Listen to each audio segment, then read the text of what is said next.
महर्षि मार्कंडेय जी बोले, भगवान सूर्य के पुत्र सावर्णी की उत्पत्ति की कथा को मैं विस्तार से कहता हूँ। अब ध्यान से सुनिए। सूर्य की छाया से उत्पन्न सावर्णी जगत जननी महामाया की कृपा से जैसे मनवंतर के अधिपति हुए, वह कथा सुनिए। प्राचीन काल में सौरोचष मनवंतर के चैत वंशी राजा सूरत समस्त पृथ्वी के चक्रवर्ती राजा हुए। वे प्रजा को अपने पुत्रों की भांति पालन करते थे। यवन राजाओं से राजा सूरत की शत्रुता हो गई।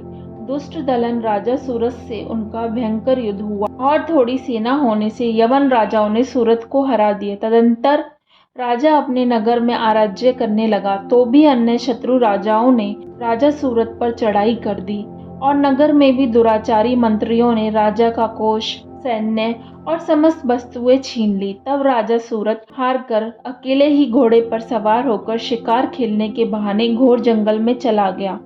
वहां महर्षि मेधा का सुंदर आश्रम देखा, जो अहिंसक, सिंह आदि पशुओं तथा शिष्यों और मुनियों से शोभित था। वहां बैठे हुए महर्षि मेधा को राजा सूरत ने नमस्कार किया और मुनि से उचित सत्कार पाकर उसी आश्रम में रहा।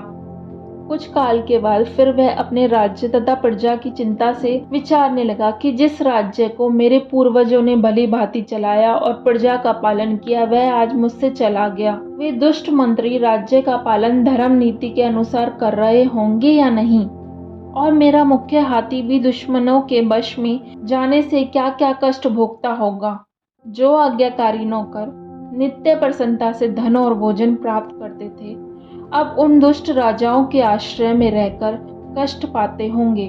मंत्री राज्य के धन को कुमार्ग में व्यर्थ ही अव्यय करते होंगे। जो धन मेरे पूर्वजों ने बड़े कष्ट से संग्रह किया था, तो नष्ट हो गया होगा। इस प्रकार वह राजा राज्य की सभी बातों की चिंता करने लगा। कुछ समय पश्चात एक दिन आश्रम के समीप एक वैश्य को आते देखा, तो राजा ने उनसे पूछा कि अरे भाई, तुम कौन हो और यहाँ क्यों आए हो? तुम्हारा मलिन मुख शोक युक्त क्यों दिखाई देता है? इस प्रकार राजा सूरत की बातों को सुनकर उस समाधि नाम के वैश्य ने राजा सूरत से कहा कि हे राजन, मैं समाधि नाम का एक वैश्य हूँ। मेरा जन्म धनवान कुल में हुआ। मेरे दुष्ट स्त्री पुत्र आदि ने मुझे धन के लोभ से घर से निकाल दिया, मेरा धन छीन लिया और मैं धन स्त्री पुत्र से रहित हूँ। अब मैं अकेला दुखी होकर इस वन में आया हूँ। मुझे अपनी स्त्री बंधुओं का कुछ पता नहीं। मैं यहाँ रहने के कारण अपनी स्त्री पुत्र तथा स्वजनों की परिस्थिति को नहीं जानता कि वे इस समय अपने स्थान पर दुखी हैं या सुखी। मैं यह भी नहीं जानता कि मेरे पुत्र सदाचारी हैं या व्यभिचारी।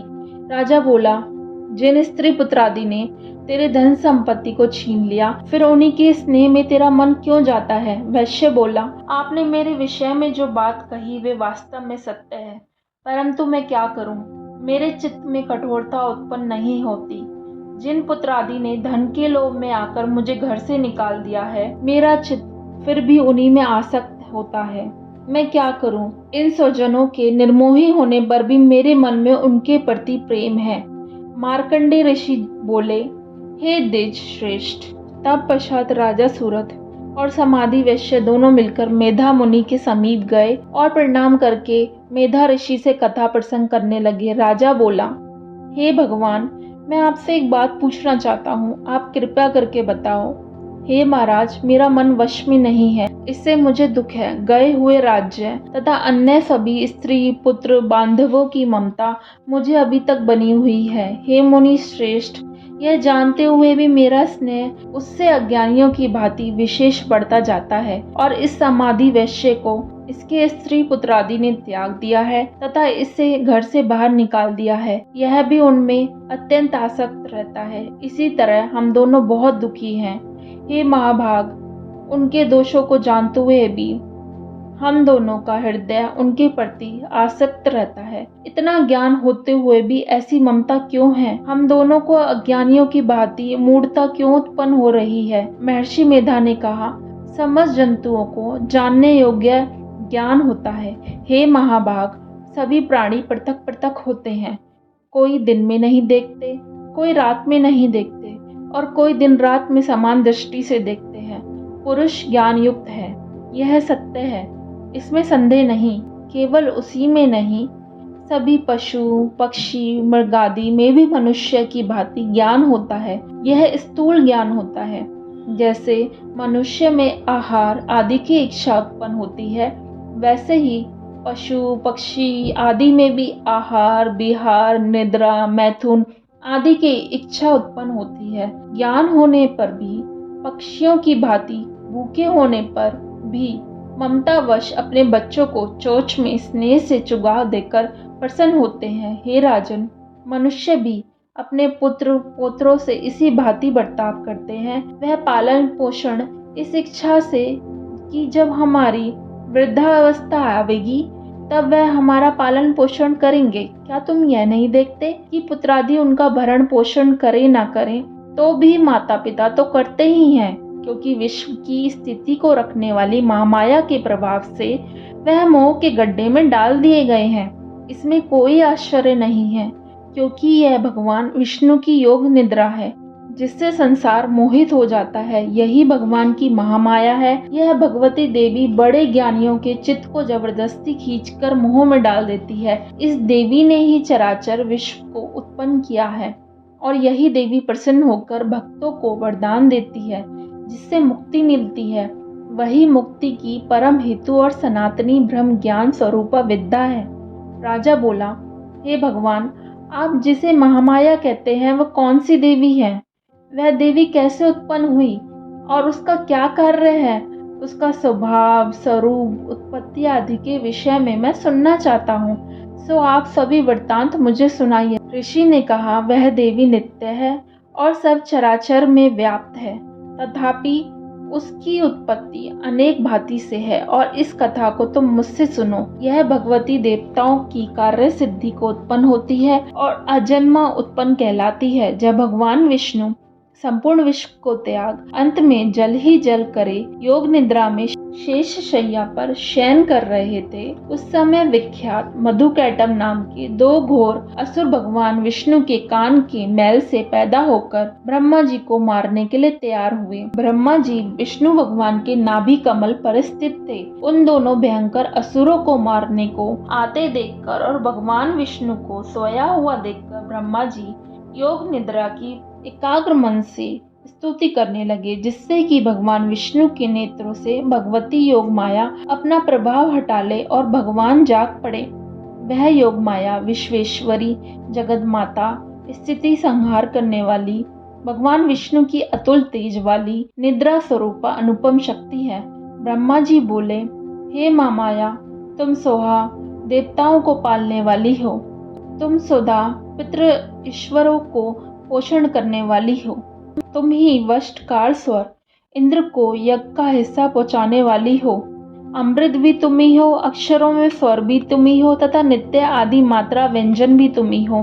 हे देवी, तुम ही संध्या सावित्री और संसार की जननी हो, और हे मातेश्वरी, विश्व को उत्पन्न पालन और संहार करने वाली आप ही हो।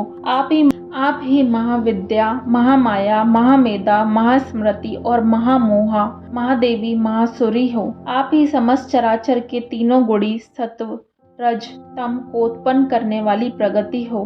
आप ही कालरात्रि प्रलय स्वरूप महारात्रि और दारुण मोहरात्रि हो। आप खड़ग शूल घोर गदा चक्र शंख धनुष बाण भूषंडी परिध आदि अस्त्रों शस्त्रों को धारण करने वाली हो। हे देवी, आप ही सौम्यता हो तथा संसार में आप ही अति सुंदर हो। पर और अपरों में श्रेष्ठ आप ही परमेश्वरी हो, जो इस विश्व की रचना पालन और संहार करते हैं। उन भगवान विष्णु को आपने अपनी निद्रावश कर लिया है। फिर भला बताइए, और कौन आपकी प्रार्थना करने में समर्थ है, जबकि आपने भगवान विष्णु शंकर तथा मुझसे यह शरीर ग्रहण किया है। आप तो अपने प्रभाव से स्वयं प्रशंसित हो। मधु और कैटभ नाम के इन महादुष्टों को आप मोह लीजिए और विश्वपति भगवान अच्युत को जगाइए। इन दोनों महाअसुरों को संहार करने के लिए भगवान को बुद्धि दीजिए। ऋषि बोले, इस प्रकार जब ब्रह्मा जी ने मधु और कैटभ असुरों के संहार के लिए तथा भगवान विष्णु को जगाने के लिए तामसी देवी की प्रार्थना की, तो उसी समय भगवान विष्णु के नैन मुख नाक भुजा, हृदय और वक्ष स्थल से निकलकर अव्यक्त योग माया उपस्थित हो गई और योग निद्रा से भगवान जाग गए। तदंतर भगवान विष्णु ने उन पराक्रमी, वीर्यवान मधु और केटव असुरों को देखा। ब्रह्मा जी को खाने के लिए जिनकी आंखें लाल हो रही थी, तब भगवान विष्णु ने शेष शैया से उठकर उन असुरों से 5000 वर्ष तक बाह्य युद्ध किया। अति बलशाली महाउन्नत दोनों असुरों को महामाया ने मोहित कर रखा था। अतः दुष्टों ने भगवान से कहा, आप हमसे वरदान मांगो। भगवान ने कहा, यदि तुम मुझ पे प्रसन्न हो तो मेरे हाथ से तुम्हारी मृत्यु हो, मैं तो केवल यही वर चाहता हूँ। ऋषि ने कहा, इस भांति जब भगवान ने उनसे यह वरदान मांगा तो वे भगवान से कहने लगे, हमें जल ही जल दिखाई देता है, इसलिए भगवान हमारा वध उस स्थान पे कीजिए जहाँ पृथ्वी पर पानी ना हो। मेधा ऋषि ने कहा, जब भगवान विष्णु ने शंख चक्र गदा धारण किए और उनसे तथास्तु कह दोनों के सिर अपनी जांघों पर रखकर चक्र से काट दिए। इस प्रकार यह महामाया देवी श्री ब्रह्मा जी की प्रार्थना करने पर स्वयं उत्पन्न होती है। हे राजन, अब मैं इसके प्रभाव को बताता हूँ, आप ध्यान से सुनिए।